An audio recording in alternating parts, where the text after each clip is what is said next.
Hello everyone, আসসালামু আলাইকুম। চলে আসলাম এই ঠান্ডা পড়া গরমের মধ্যে নতুন আরেকটা ব্লগ নিয়ে। আজকে এতটা পরিমাণ রোদ পড়ছে যা বলার মতো ছিল না, আর দুলা তো বলার মতো ছিল না, মনে হয় মুখ বাস্ট করে ফেলবো। তো আজকে আমরা চলে আসি ফতুল্লা হাটে। ফতুল্লা হাটে যারা প্রাণী কবুতর এগুলো পালতে চান তারা অবশ্যই এখানে আসতে পারেন। তো আমার আম্মু হইতেছে গাছপালা এগুলো আম্মুর অনেক পছন্দ, সে হইতেছে মুরগি এগুলা তার অনেক ফেভারিট। তো আজকে আমরা কেনাকাটা করতে চলে আসি ফতুল্লা হাটে। তো প্রথমে আমরা এখানে চারা গাছ দেখছি প্রথমে কিছু, তো চারা গাছ আমরা এখন নিইনি, এগুলো আমরা পরে নিছি আইসা।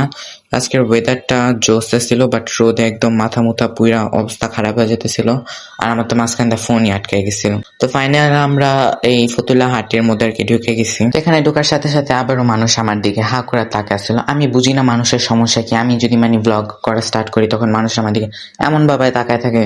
ওই যে একবার বলছিলাম না যে এমনি তাকায় থাকে লাগে যেমন এলিয়ান আসে। এই রাস্তা দিয়ে যেতে কিছু মানুষ পিছন দিয়ে বলতেছে হায় হায় ভিডিও করতেছে, মনে ইউটিউবে ছাড়বে, ইউটিউব চ্যানেল আছে তোমার? আরে আমি কিছু বলি না, বোবা ভূতের মতো আশা করছি, এত পাত্তা দেয় কে? আমার কথা বলার টাইম নেই, আমার জলদি ভিডিও বানাইতে হবে। এখানে প্রথমে দেখে ফেললাম কিছু বড়লোক মানুষ, মাঝখানে দুটা ঠ্যাং ঢুকাই ফেলে দিছে, দেখাই জানে কিছু, কি কমো ভিডিও করতে পারিনি। আর এখানে পেয়ে গেলাম কতগুলো জাঙ্কুক, খরগোশ। গরম একদম ওর অস্থির হয়ে গেছিল, অনেক রোদ পড়ছিল ওই দিন, মাথা মোথা গরম হয়ে যায়, এত পরিমাণে রোদ আসছিল। আমার তো চুল আর ফোন ধরাই যেতেছে না, আমার ফোন তো মাঝখান দিয়ে আটকেই গেছিল, এর জন্য আমি ব্লগ ভালো করে বানাতে পারতেছিলাম না। তো এখানে প্রত্যেকটা পশু পাখি গরম অস্থির হয়ে গেছিল। যারা পশু পাখি পছন্দ করো তারা অবশ্যই তোমরা এই ফতুল্লা হাটে আসতে পারো, যারা এই নারায়ণগঞ্জ এরিয়ার মধ্যে আসছো। আমি এই নারায়ণগঞ্জের এখানে থাকি, তো আমাদের নারায়ণগঞ্জের এখানে ফতুল্লার এখানে একটা বড়সড় একটা অত বড় না, ছোটখাটো একটা পশু পাখির হাট বসে। শুধু যে পশু পাখির হাট বসে তা না, এখানে জামা কাপড় নিয়ে বসছিল। ওই সাইডটা আমার আর যাওয়া পড়েনি, কারণ আমার আম্মু জামা কাপড়ের প্রতি তার কোনো ইন্টারেস্ট নেই, তার হাঁস মুরগি কিনা দিয়ে কথা। যদি আমাদের বাড়ি যদি অনেক বড় থাকতো, সে মনে হয় একটা ফার্ম দিতে পারতো। আমার আম্মুর এভাবে আর কি হাঁস মুরগি পালতে অনেক পছন্দ। তো এখানে আমরা কিছু বড় বড় রাজা হাঁস দেখলাম আর ছোটখাটো হাঁস দেখলাম। আর তোমরা প্লিজ আমার পিছনে ব্যাকগ্রাউন্ডের ব্যাঙের শব্দগুলো একটু ইগনোর করো, কারণ আজকে ব্যাঙের মনে বিয়া লাগছে রাতের 1টা-2টার দিকে, এমনি চিল্লাইতেছে। আমি ভয়েস কভার দিতে গেলেও জ্বালা, কুকুরা চিল্লেবো নাইলে ব্যাঙেরা চিল্লেবো। আজকে তো বৃষ্টি পড়েনি, এত বৃষ্টি চাই কি হবো তখন।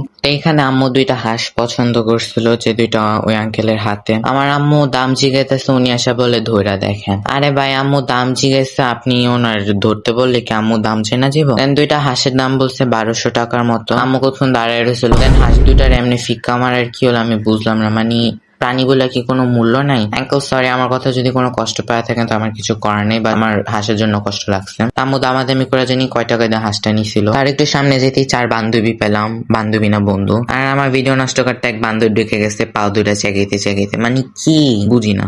তো 4 বান্ধবীরা দেখতে পারতেছেন কত সুন্দর করে আমায় ডাকতেছে, হ্যালো আনিয়ংহাসেও। দেখছো আমার কিভাবে আনিয়ংহাসেও দিল। যাই হোক, তো জায়গায় কিছু খরগোশ ছিল, আর আমার আম্মু জায়গায় মুরগি অলরেডি কিনা ফেলছে। আমি জানিও না এই বেরি যে মুরগি কিনা লেছে। আমারে কি করছে যে হাঁস কাটতে দিছিল একজনের কাছে, হাঁস মুরগি কাটার ব্যবস্থা আছে ওখানে, ওখানে আমার রেখা ছিল।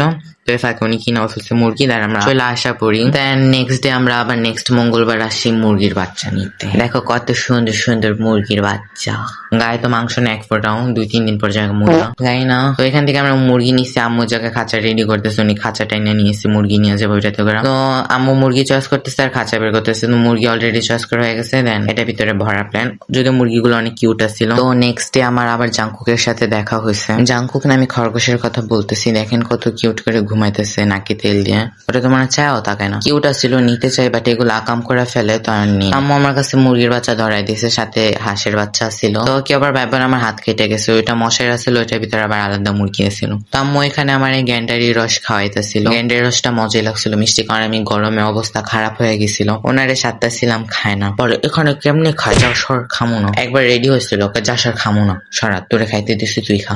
ঠিক আছে, আমি ভাবলাম ঠিক আছে, না খেলে না আমি খাই। ও অ্যাড্রেসটা তো দিতেই ভুলে গেছে, অ্যাড্রেসটা হতেছে নারায়ণগঞ্জের ফতুল্লার এদিকে, ফতুল্লা স্টেডিয়াম নাকি জানি না, আমার মনে নেই ঠিকটা। তো এখানে খালি মাঠ আছে, ওখানে একটু বাজার দিয়ে ঢুকলি এই মাঠটা পরে। তো তোমরা যারা আমার আম্মুর মতো পশু পাখি লাভার আছো তারা অবশ্যই এই জায়গাটা ভিজিট করতে পারো। তো এখান থেকে আমরা লেবু গাছ কিনতে আসি, 3টা লেবু গাছ এখানে সামনে দেখেছে আম্মু, আর আমি চয়েস করছি, দেন আমার বাসায় চলে যাই। আজকের ব্লগটা এই পর্যন্তই ছিল, বাট এখন আমার একটা প্রশ্ন, আমি যখন ভয়েস কভার দিই ব্যাঙের সমস্যাটা কি, আর যখন আমি চুপ করা বয়া থেকে কতক্ষণ, তখন এটি তো বোবা যে আমার এত রাগ উঠছে। আচ্ছা যাই হোক, তো আজকের ব্লগটা এই পর্যন্তই ছিল, আর বড় করতেছি না। আর সবাইকে ধন্যবাদ আমার ভিডিওটা ফুল আবারও চিলেছে। তো সবাইকে আবারও ধন্যবাদ ফুল ভিডিওটা দেখার জন্য। দেখা হবে নেক্সট কোনো ভিডিওতে, আর সবাই আমার চ্যানেলকে সাবস্ক্রাইব করতে ভুলবা না। আর ভিডিওটা ভালো লেগে থাকলে অবশ্যই লাইক কমেন্ট শেয়ার করবা, আর কমেন্টে জানাই দিবা তোমার মন্তব্য। আল্লাহ হাফেজ।